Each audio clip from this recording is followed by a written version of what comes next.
What's up everyone, Darcblade here with another Dragon Age Inquisition multiplayer class guide. In this episode we're going to be covering one of my favourite classes in both the single player and multiplayer, the Maiden of Bloodlust, the Reaver. Now remember that these builds and guides are aimed for the harder difficulties, mainly perilous. They are also for level 20 characters. The guide will be divided into must-have abilities, optional and defensive abilities, with the rotation and leveling up guides for the class near the end of the video. Also remember that these builds and guides are what work best for me, and I hope they work well for you too. As the Reaver, you will be playing the fearsome warrior Tamara. She developed her abilities by consuming dragon blood. As one of the cultists living in Haven, she escaped the Chantry by fleeing into the mountains. Tamara was later captured by agents of the Inquisition and given a choice: to serve or die. Execution in captivity would have been shameful. She'd rather die in battle, the blood of her enemies on her sword and a war cry on her lips. Now moving on to the heart of the episode. I start off by taking the following must-have abilities. First is Dragon Rage and its upgrade Ravage. With this ability the Reaver will launch an attack fueled by fury. It rips foes for 150% weapon damage. This increases by 1% for each 1% health that you're missing as well. However, the force of Dragon Rage also deals damage to you, costing you 2% of your health per hit. You can use Dragon Rage an infinite amount of times, so long as you have health. It costs no stamina to use. While leveling up, using Ring of Pain will increase the effects of Dragon Rage, giving it an extra 50% weapon damage. But I tend not to use Ring of Pain at the higher levels. With the upgrade Ravage, you will now hit harder, giving you an additional 50% weapon damage to each swing. It also reduces the cooldown time of Devour with each attack, if you're using that ability. The cooldown reduction is 2 seconds per hit. Now as you can see, Dragon Rage is a high risk, high reward ability. The biggest pros are that it is an instant, non-stamina consuming attack, which means that it can be spammed for massive damage. However, its major con is that it eats your health and eventually kill you if you're not careful. It's also a move that can be blocked by some foes. All this being said, Dragon Rage synergizes tremendously well with the next must-have ability that counters its health eating con. You can also counter the health loss if you can get a hold of a life drain ring, which gives back health on each kill. The second must-have ability is Rampage. Rampage puts the Reaver into an unstoppable fury of physical force. Once activated, the Reaver's attacks hit harder and faster. On top of this, the Reaver also gains health back with each strike. Once Rampage is activated, you will gain a damage and speed bonus of 20%. You will also gain back 20% of your total health per hit.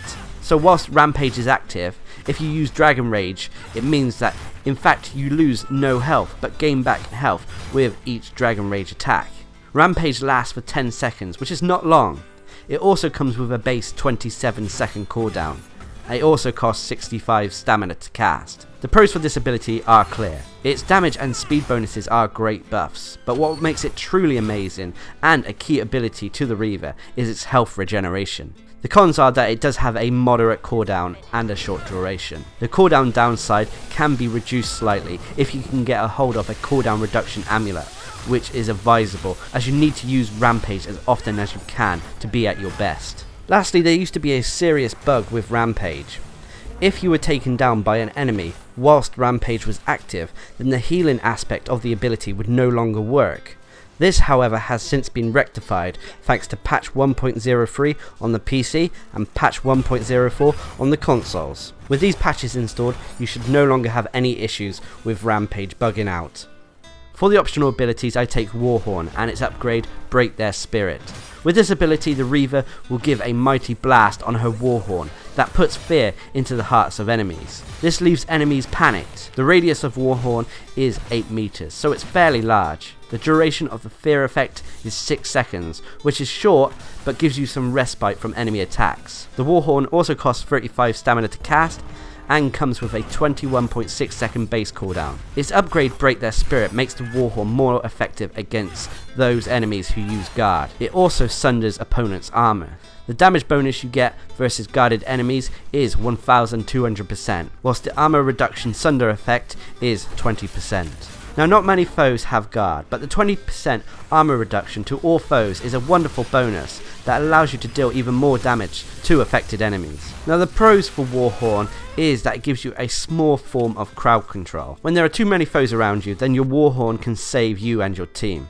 It also synergizes well with the Bloodlust passive Death Blow. Death Blow allows you to automatically critically hit panicked foes. So when using Warhorn, it also gives you the option to cause some high damage with them critical hits on the unprotected panicked foes. The cons for this ability is that not all enemies can be panicked and feared. This becomes a problem, especially against bosses. The ability also has a slightly long animation cycle that can leave you vulnerable. And lastly, panicked or feared foes can run amok, sometimes putting them into inconvenient positions for your team. For the defensive abilities, I take Combat Roll and its upgrade, Roll With It. With Combat Roll, the Reaver will dive and roll out of the way of attacks or to quickly get from A to B. This gives the Reaver great maneuverability, allowing her to escape attacks that would bring her to her knees, such as the Demon Commander's teleport attack or ranged attackers. Combat Roll is not an option a lot of people go for, but out of all of the Reaver's abilities, it's the only one that can get her out of the way of certain attacks. The Reaver does not have the toughness of other warriors to take certain attacks, so avoiding them is the better option for me. The added bonus of Roll With It really helped when it came to foes that would stun me. Again, it was a nice bonus for getting out of the Demon Commander's Scream Panic attack. The pros for this ability is that it gives you great maneuverability, allowing you to get around the battlefield quickly. You can easily close the gap on ranged foes with this ability too. It is also the only ability that will allow the Reaver to get out of the way of the Demon Commander's teleport attack. The cons for this ability is that it is a pure defensive ability, as it does no direct damage to enemies whatsoever. It is also latency dependent. If your connection is not great, or you're connected to a bad host, then sometimes Combat Roll will not be at its best. For the alternative optional abilities, some players prefer to take Devour and its upgrade Consume. Some players take this in place of Combat Roll. Devour allows the Reaver to rip into foes, dealing damage based on how wounded the Reaver is. The attack will also heal the Reaver. The base damage is 100% weapon damage, and gains a bonus 2% damage for each 1% health missing from the Reaver. The health restored bonus is 0.2% for every 1% health missing. It costs 65 stamina to cast and comes with a base 10.8 second cooldown. This is another ability that benefits from Ring of Pain. With Ring of Pain up, the bonus is 0.4% health return for every 1% missing from the Reaver. Upgrading to Consume allows your next Dragon Rage attack to have an increased 25% chance of critically hitting an enemy. The pros for this ability is that it's a safe way to restore health without having to rely on Rampage. Consume also works well in tandem with Dragon Rage. The cons for this ability is that you purely have to rely on your health regen abilities if you've replaced Combat Roll to survive encounters, and sometimes, especially on Perilous, it does not feel like it's enough. Some people like to take Ring of Pain and its upgrade Torrent of Pain. This is a toggle on and off ability that allows the Reaver to mark the ground around her. The ground will turn red and has an area of 15 meters. Foes within the ring will take 15% weapon damage per second as spirit damage. The Reaver's attacks will also hit harder whilst the ring is active. The bonus is 1% damage for each 1% health missing from the Reaver. The cost of this ability though is 10 stamina per second, meaning that it will drain you of stamina quickly. Its upgrade Torrent of Pain allows your Devour to cost 20% less and reduces its cooldown by 4 seconds. It also reduces the Dragon Rage health cost. The pros for Ring of Pain is its AoE effect and the bonuses it provides for other abilities. Its major con though is that it leaves you drained of stamina in seconds. You can alleviate this a little bit with passives, but it still feels like you're drained quite quickly. I also believe there are better abilities available to the Reaver. Now moving on to talk about the passives. I will cover the mandatory ones you need to take in order for this build to work. Passives will also give you bonuses to your base stats. With the Reaver, you have Strength, that increases your attack and guard damage, Cunning, that increases your crit chance and ranged defenses, and Constitution, that increases your health and melee defenses. The first passive in the Bloodlust tree I take is Blood Frenzy. This gives you 5% damage for each 10% of your health missing. It also gives you +3 strength. Next is Scent in Blood. This allows you to gain a 50% speed boost and a critical chance boost of 10% when near wounded foes. To trigger this though, you need to be within 10 meters of a foe that is on 35% health or lower. It also gives you +3 constitution. Next is Terrify and Fury. This allows your critical strikes a chance to fear and panic nearby foes. The fear chance is 25%.